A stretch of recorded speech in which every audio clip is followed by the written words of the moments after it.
Welcome back everyone. आज हम maths की इस सीरीज को कंटिन्यू करेंगे। अभी तक इसमें हम 80 क्वेश्चन सॉल्व कर चुके हैं। 8 वीडियोस आ चुकी हैं, 10 क्वेश्चंस पर वीडियो। तो आप सोचिए, अगर आप इस मैथ की सीरीज को हमारे साथ कंटिन्यूअसली करते आ रहे हैं तो अभी तक आपकी प्रैक्टिस कितनी अच्छी हो चुकी होगी। 80 क्वेश्चंस इसमें हो चुके हैं। अगर नहीं किया है तो अभी भी आप पुरानी वीडियो से स्टार्ट करें और साथ साथ इस मैथ के क्वेश्चंस को हमारे साथ सॉल्व करते जाएं। हमारे YouTube चैनल आकलन को सब्सक्राइब करें, उसमें आपको सभी वीडियोस मिल जाएंगी। और गूगल प्ले स्टोर से आकलन ऐप को डाउनलोड करें, उसमें आपको और भी तरह की टेस्ट सीरीज मिल जाएंगी। अगर इस वीडियो की आपको PDF चाहिए तो इसी वीडियो के डिस्क्रिप्शन बॉक्स में टेलीग्राम लिंक है, उसको ज्वाइन करें, वहां पर आप इसकी PDF डाउनलोड कर सकते हैं। देखते हैं पहला सवाल। What is the median of the marks scored by students in an exam? किसी परीक्षा में छात्रों द्वारा बनाए गए अंकों का माध्यक क्या है। मीडियन जब पूछा जाता है, इसका तरीका क्या होता है, जो भी आपको नंबर दे रखे हैं, कितने भी नंबर हैं, उनको सबसे पहले या तो आप असेंडिंग ऑर्डर यानी कि आरोही क्रम छोटे से बड़ा, और या फिर डिसेंडिंग ऑर्डर अवरोही क्रम बड़े से छोटा, किसी भी एक तरीके से अरेंज कर लें। अब ये सब आगे पीछे हो रखे हैं, कोई 73 है, 57 है, 49 है, ये रैंडमली अभी अरेंज हो रखे हैं। आप इनको एक सेट ऑर्डर में अरेंज करें और उसके बाद आप देखिए सेंटर की जो मिडिल डिजिट है वो कौन सी है। उसमें भी दो बातें आती हैं। अगर ये नंबर ऑफ टर्म्स हमारी इवन है, इवन यानी कि सम संख्याएं हैं, यानी कि 2 है या 4 है या 6 है, तो इसका मीडियन कैसे निकलता है। और अगर ऑड है यानी विषम संख्याएं हैं तो इसका मीडियन कैसे निकलता है, ये मैं आपको भी बताती हूँ। इवन में जो मिडिल टर्म होती है, निकालना क्या होता है, मीडियन का मतलब होता है हमारा मिड टर्म, बीच की संख्या क्या है, इसीलिए इसे माध्यक बोला जाता है। मिड टर्म निकालने का तरीका है, इवन में जो भी बीच के दो डिजिट्स आ रहे हैं, सपोज मेरे पास ये है 1 2 3 एंड 4। अब ये इवन नंबर ऑफ डिजिट्स होगी ना, चार चीजें हो गई हैं, तो बीच में तो इसमें दो चीजें आ रही है, 2 और 3, तो इन दोनों को मैं प्लस करूंगी और उसके बाद उसे 2 से डिवाइड करूंगी। ये होता है इवन के केस में। और अगर विषम संख्याएं हैं, सपोज मेरे पास है 5 6 7, इनका मुझे निकालना है, तो विषम संख्याओं में तो सेंटर नंबर बहुत आसान होता है, आप देख के बता सकते हो, जो भी बीच वाला नंबर है वही उसका मीडियन यानी कि माध्यक होगा। तो इसमें कैसे करेंगे, इन मार्क्स को हमने असेंडिंग ऑर्डर में यानी कि आरोही क्रम में लगा लिया है, छोटे से बड़े। सबसे पहले 41 45, जो नंबर रिपीट होगा 45 दो बार है तो उसे भी लिखे 49 57, ऐसे करते करते ही 89 तक हमने नंबर्स अरेंज कर लिए। अब जैसा कि मैंने बताया था, इवन संख्याएं अगर हैं, कितनी है ये टोटल, मेरे पास 12 संख्याएं हैं। आप इन्हें देखेंगे तो 12 का जो सेंटर पॉइंट होता है कुछ एक तो होता नहीं है। जैसे 13 होती तो मैं कह सकती थी कि जो सातवीं संख्या है वो बीच की होगी। 12 में क्या करेंगे, मुझे दो टर्म्स चाहिए बीच की, एक तो 6th और एक 7। जैसे 1 ये पहला नंबर है, ये दूसरा है, तीसरा, चौथा, पांचवा, ये हो गया 6th नंबर, ये हो गया 7th number.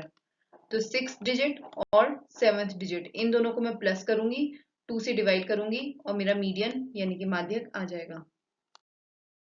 Find the mode if mean and median are 4 and 5 respectively.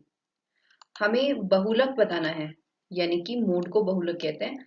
यदि माध्य जो कि मीन है वो 4 है और माध्यक यानी कि मीडियन वो हमारा 5 है, तो अगर ये दोनों चीजें दे रखी है तो बहुत इजीली एक फॉर्मूले से हो जाता है। मोड का फॉर्मूला इस केस में हो जाता है जब हमें मीडियन और मोड मीन दोनों दे रखे हो। पहले देखो, मीन का मतलब क्या होता है, एवरेज।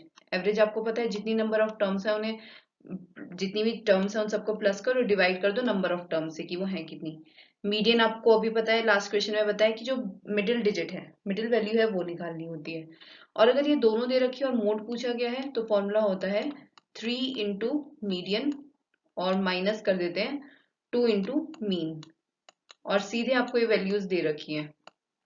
मीन कितना दे रखा है 4, मीडियन दे रखा है 5, इन्हें मल्टीप्लाई करके आपस में माइनस कर दो, आंसर आ जाएगा 7। 3 pipes A, B and C are connected to an empty tank. While the first two pipes A and B can fill the tank in 6.6 and 16.5 hours. एक खाली हौज से एक टैंक है, उससे ए बी और सी ये तीन पाइप्स कनेक्टेड हैं। पहले दो पाइप हौज को क्रमशः 6.6 तथा 16.5 घंटों में भर सकते हैं, लेकिन जो तीसरा पाइप है वो उस हौज को भरने के बाद 9.9 घंटों में खाली कर सकता है। यही यहाँ पर दे रखा है।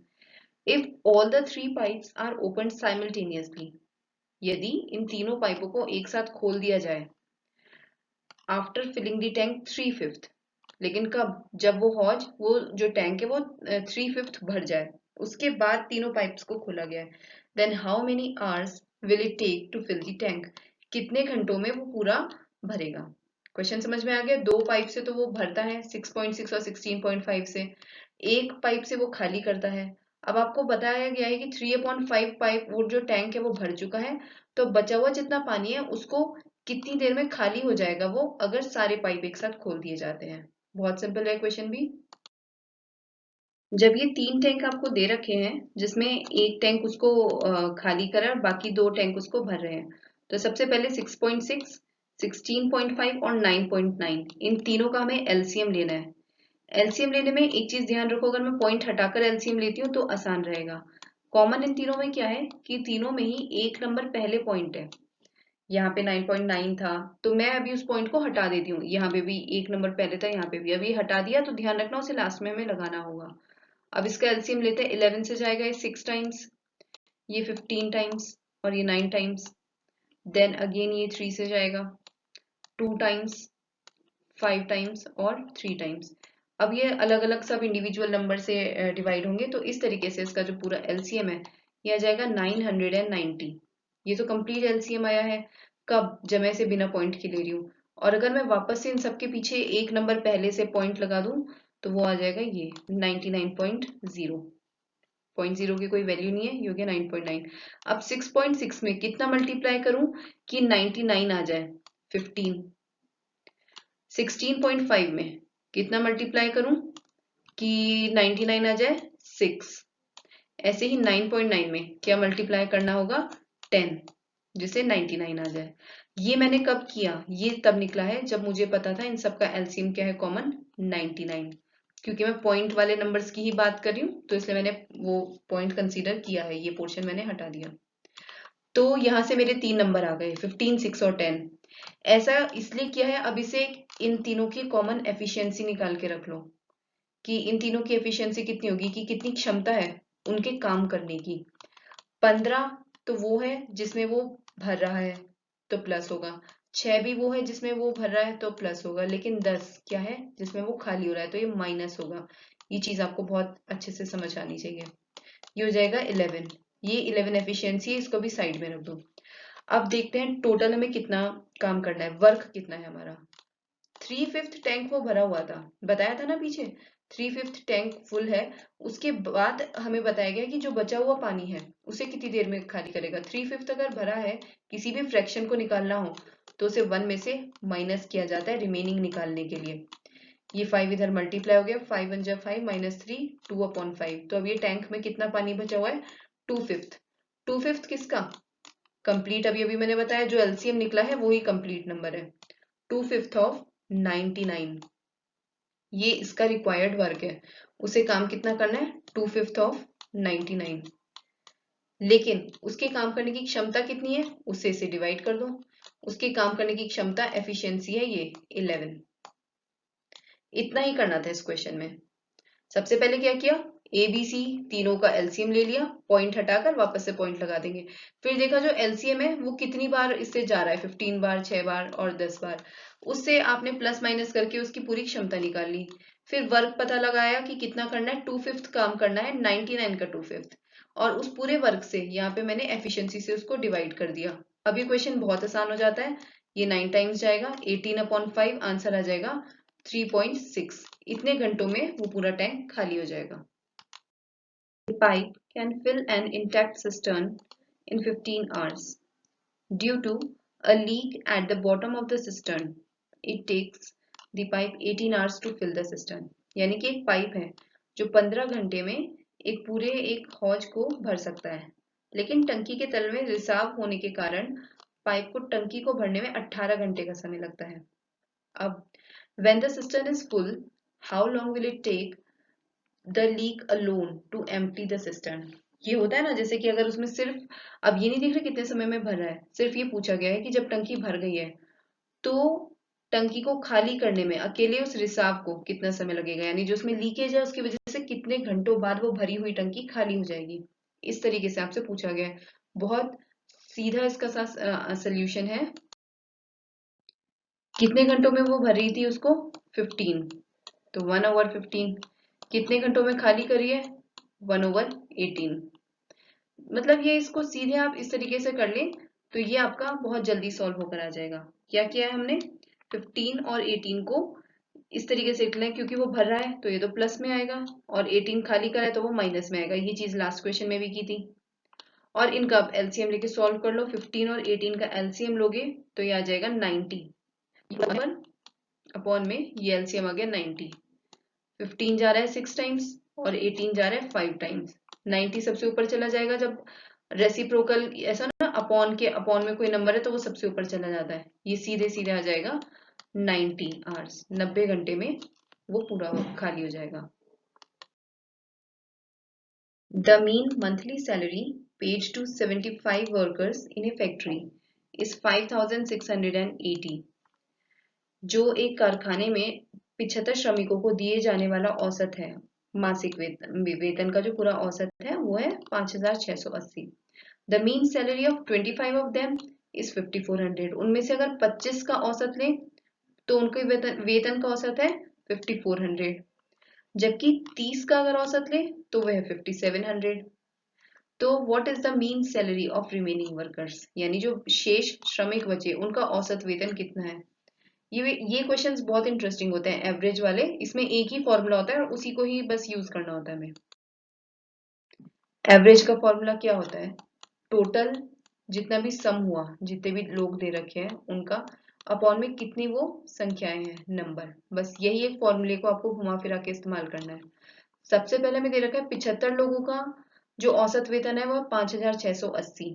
ठीक है, तो आप टोटल कर लो 75 का।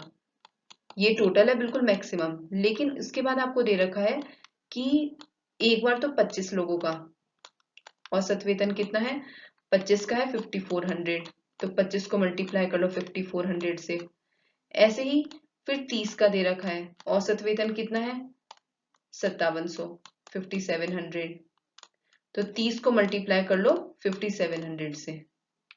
जब ये टोटल आप कैलकुलेशन कर लोगे, ये कितने लोग आ गए, 75 टोटल थे, उसमें से 25 एक हो गए, निकल गए, 30 अलग निकल गए, 55 निकल गए, 75 में से कितने बचे, 20। तो जो सम बचा टोटल वो कितना बचा, ऊपर इतना, और अपॉन में नंबर कितना बचा, 20। ये आ गया इसका पूरे का, जितने शेष श्रमिक थे 20 लोगों का एवरेज। सिंपल कैलकुलेशन से जब आप इसको मल्टीप्लाई कर लोगे, कॉमन भी लेके कर सकते हो कि इसमें से 25 कॉमन ले लो या 5 कॉमन ले लो, और उसके बाद इसको ऊपर नीचे कैंसिल करके तब आराम से आप इसको निकाल सकते हो। इसका आंसर आ जाएगा 6,000। यहाँ पर अगर आपको ये कंफ्यूजन है कि हमने ऐसा क्यों किया है, तो ये भी इसी फॉर्मूले से ही निकला है। क्योंकि यहाँ पे जो ये 5,680 है, ये हमें क्या दे रखा था, औसत दे रखा था, एवरेज।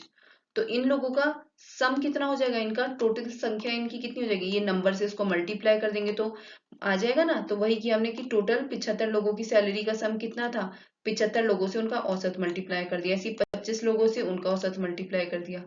तो बस यही एक फॉर्मूला यूज करके निकाला है। अगर आपको ये वीडियो पसंद आ रही है तो आप इस वीडियो को लाइक ज़रूर करिए और ज़्यादा से ज़्यादा शेयर करें और हमारे YouTube चैनल को सब्सक्राइब करें।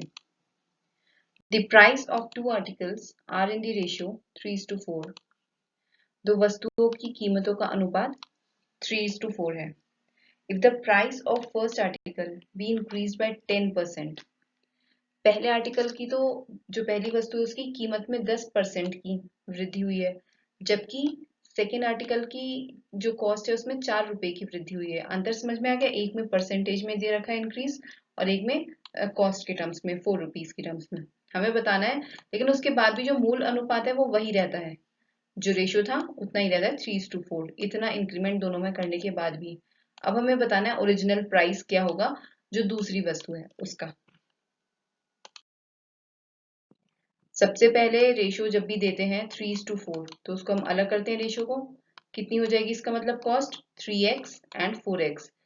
कुछ नहीं करना होता, किसी भी एक कांस्टेंट से मल्टीप्लाई कर दो दोनों को, 3x और 4x हमने ये ले लिया। उसके बाद इंक्रीमेंट किस हिसाब से दिया है, 10% का इंक्रीज हुआ है। ये मैंने आपको कुछ टाइम पहले भी क्वेश्चन में कराया था कि 10% अगर इंक्रीज हुआ है तो वो हमेशा इंक्रीज कितने में होता है, 100% में इंक्रीज होता है। तो टोटल ये कितना हो जाएगा, 110%। और ये किसका इंक्रीमेंट हुआ है, फर्स्ट का। तो फर्स्ट कितनी कॉस्ट थी, 3x थी। अच्छा, सेकंड में कितना इंक्रीमेंट हुआ है, सेकंड में इंक्रीमेंट हुआ है 4x उसकी कॉस्ट थी, उसमें 4 रुपीज का। यही अंतर है, एक में परसेंट में दे रखा है इंक्रीमेंट और एक में +4 में। और ये जो रेशो है, इन्होंने कहा रेशो तब भी वही रहता है 3:4, ये रेशो अभी भी नहीं बदला। अब आपको सिंपल क्रॉस मल्टीप्लाई से आमने सामने आप इसको करोगे मल्टीप्लाई तो सॉल्व होकर आ जाएगा। 3 इंटू 4x + 4 है ना, इसको मैं ऐसे भी तो कर सकती हूँ, x + 1 लिख दूं, 4 कॉमन ले लूं, बाहर आ जाएगा। ये आगे मेरा कैंसिल करने में काम आएगा। ऐसे इधर ये वाला 4 ऊपर गया ऊपर, तो 4 अंदर कितना रहेगा, 110%। इसको भी सॉल्व कर सकते हैं पर अभी इसको ऐसे ही रहने देते हैं, इंटू 3x। ये सिर्फ मल्टीप्लाई है। 4 से ये 4 कैंसिल आउट हो जाएगा दोनों मल्टीप्लिकेशन में, तो ये बच जाएगा 3x + 3 और ये बराबर किसके हो जाएगा, 110 जो लिखा है इस तरीके से और परसेंटेज है तो यानी अपॉन में आ जाएगा 100। 2 नंबर से पहले ये पॉइंट लग जाएगा ऐसे, तो हो जाएगा 1.1 और वो मल्टीप्लाई किससे हो रहा है, 3x से, बल्कि 3 भी ऐसे ही रहने दो, ये हो जाएगा 1.1 और ये x। ये जो 3 था इसको हम कॉमन ही रहने देते हैं, x + 1 ही रहने देते हैं इसका, क्योंकि आमने सामने जब भी आपको कोई एक जैसा नंबर दिखे तो उसमें आप क्या करो, हमेशा उसको कैंसिल आउट कर दो, मल्टीप्लिकेशन ज्यादा लेंथी करने की जगह। 3 ऐसे ही रहने दिया तो 3 से 3 भी कैंसिल आउट हो गया।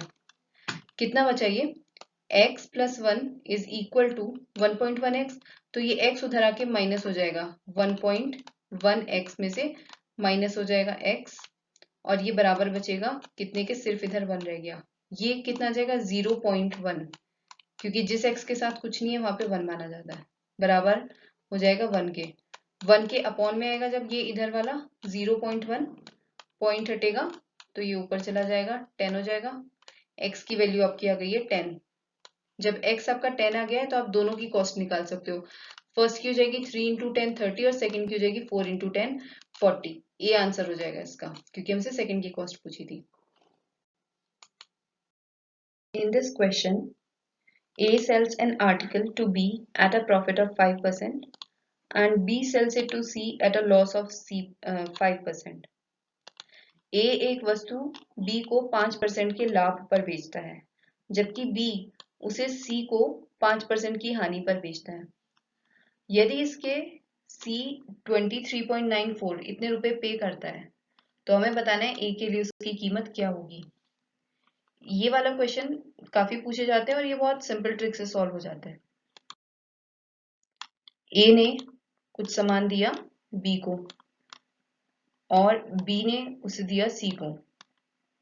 A ने जो बेचा है 5% प्रॉफिट पर, तो इसके लिए हम लिख देते हैं +5।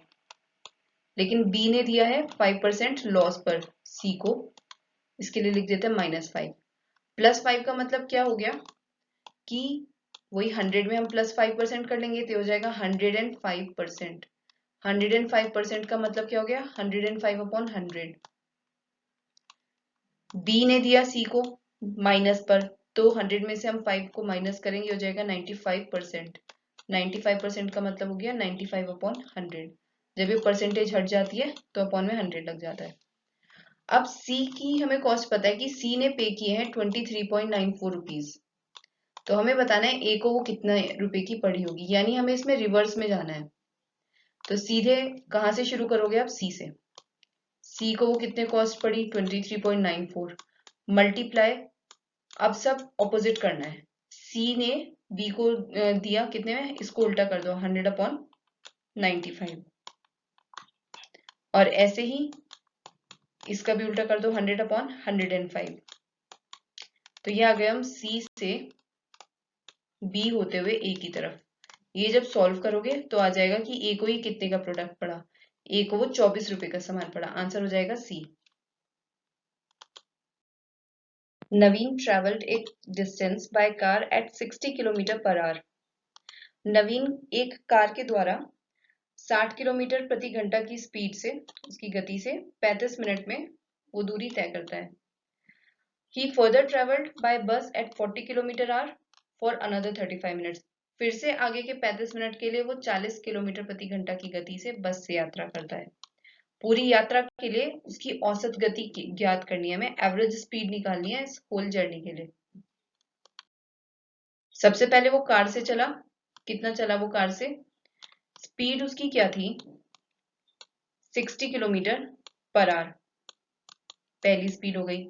और टाइम कितना लगा उसको 35 मिनट्स। ये आपको पता ही होगा, हम एक ही यूनिट में बदलते हैं। जैसे कि ये 60 किलोमीटर पर आवर है इसकी स्पीड, तो टाइम भी हमारा जो मिनट में है इसे हमें आर में बदलना पड़ेगा। क्या करेंगे, मिनट को घंटे में बदलने के लिए 60 से डिवाइड करते हैं, क्योंकि एक घंटे में 60 मिनट होता है। तो मिनट को हटाना है तो 60 से डिवाइड कर दो, ये हो जाएगा आर में कन्वर्ट। फिर अगला आता है बस से जब वो अपना ट्रैवल करता है। बस से ट्रैवल करने में उसकी स्पीड कितनी थी, उसकी स्पीड थी 40 किलोमीटर पर आवर और उसका टाइम कितना था, फिर से वही 35 मिनट लेता है। तो ये भी सेम हो जाएगा, इसी की 35/60 ऊपर वाला आ जाएगा। हमें उसकी एवरेज स्पीड निकालनी है। एवरेज स्पीड के लिए क्या करेंगे हम, नॉर्मल फॉर्मूला इसमें एक ही फॉर्मूला चलता है, डिस्टेंस बराबर speed into time. Total speed और टोटल टाइम अब जब निकाल लेते हैं तो फिर ये पूरा सॉल्व हो जाता है। एवरेज स्पीड के लिए टोटल सॉरी ये उल्टा कर दिया मैंने, डिस्टेंस बराबर स्पीड इंटू टाइम। तो एवरेज स्पीड अगर निकालनी है तो डिस्टेंस अपॉन टाइम आ जाएगा, पूरा डिस्टेंस कितना लगा अपॉन पूरा टाइम कितना लगा। डिस्टेंस निकालने के लिए मुझे हर एक स्पीड को यहां से कैलकुलेट करना होगा, स्पीड इंटू टाइम ये पहले वाला और ऐसे ही है स्पीड इंटू टाइम ये दूसरे वाला।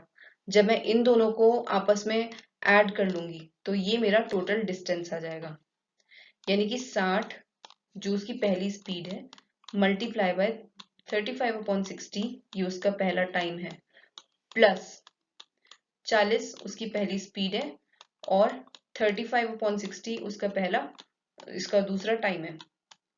ये हो गया कार का, ये हो गया बस का। दोनों का मैंने speed into time plus speed into time के तो टोटल डिस्टेंस आ गया, अपॉन में टोटल टाइम कितना लगा उसको 35 मिनट, दोनों से ही लगे तो 35 + 35 और दोनों ही मिनट में है तो कुल मिलाकर ये मुझे किससे डिवाइड करना होगा 60 से, ताकि घंटे में बदल जाए। पूरे ऊपर भी 60 कॉमन है, नीचे भी 60 कॉमन है, कैंसिल आउट हो जाएगा। उसके बाद एक और चीज इसमें से कॉमन है, आपको क्वेश्चन को ज्यादा से ज्यादा उसको सिंप्लीफाई करना है। जरूरी नहीं मैं 60 और 35 को यहाँ मल्टीप्लाई करूं, मुझे दिख रहा है कि 35 ऊपर कॉमन है, मैं ले लेती हूँ। अंदर बचेगा 60 + 40 और नीचे कितना बचेगा 35 + 35, 2 × 35 लिख सकते हैं हम। अब इसमें 35 से 35 कैंसिल हो जाएगा, ये बच जाएगा 100/2, आंसर हो जाएगा 50। तो कितनी उसकी एवरेज स्पीड, औसत स्पीड लगी 50 किलोमीटर प्रति घंटा। 20 liters of a mixture contains milk and water in the ratio of 5:3। 20 litre के एक मिश्रण में दूध और पानी का अनुपात 5:3 है। If 4 liters of this mixture is replaced by 4 liters of milk, यदि 4 लीटर के मिश्रण को हम 4 लीटर के दूध से परिवर्तित कर देते हैं तो नए मिश्रण में कितना दूध और पानी का अनुपात हो जाएगा, ये हमें बताना है। What would be the ratio of milk and water in the new mixture? That is what we have to find out. कुल मिलाकर वो हमारा 20 लीटर का पूरा मिक्सचर है। अभी उसमें मिल्क और वाटर किस रेशो में है, इन दोनों का जो अनुपात दे रखा है 5:3 में। अभी इसमें हमें नया मिक्सचर बताना है, कब, जब 20 लीटर के उस पूरे मिश्रण में कितना मिल्क है, ऊपर मैं मिल्क ले लूंगा तो 5, ये वाला 5 हो जाएगा और अपॉन में इन दोनों का टोटल कर देंगे 8 आ जाएगा, 5/8। इसमें से मैं 4 लीटर निकाल देती हूँ। तो 4 लीटर जब इसमें से हमने मिल्क निकाला तो 4 मल्टीप्लाई बाय अगेन वही आ जाएगा 5/8, क्योंकि मिल्क है और ये अपॉन में उसका टोटल रेशो का। और प्लस कर देती हूँ इसमें पूरा मिश्रण कितना 4 लीटर हमने ऐड किया है अपॉन में। फिर से ऐसे ही अब वाटर का करते हैं। 20 टोटल मिक्सचर का अमाउंट था, उसमें से वाटर कितना था 3 और अपॉन में टोटल कितना 8। लेकिन क्योंकि मैंने माइनस जो किया है 4, ये मैंने पूरा इसमें से मिल्क वाटर भी निकलेगा इसमें से, तो 4 × 3/8। बहुत सिंपल कैलकुलेशन है, आप इसको सॉल्व करोगे पहले वाले की तरह कर सकते हो। जब 8 सब में कॉमन है इसको छोड़कर, तो फिर 8 सब में से हटा दो, ऊपर कितना बचेगा 25 ही हो जाएगा 100 माइनस 4 5 20। और क्योंकि इस 4 के नीचे 8 नहीं था तो इस 4 में मल्टीप्लाई हो जाएगा 4 × 8 अपॉन में 20 × 3 60 माइनस 12। सिंपल कैलकुलेशन है, जब इसे सॉल्व करोगे ये आंसर आ जाएगा 14/6।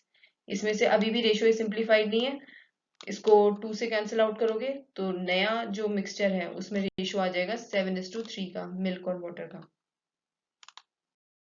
Let n be the greatest number that will divide 574, 615 and 738.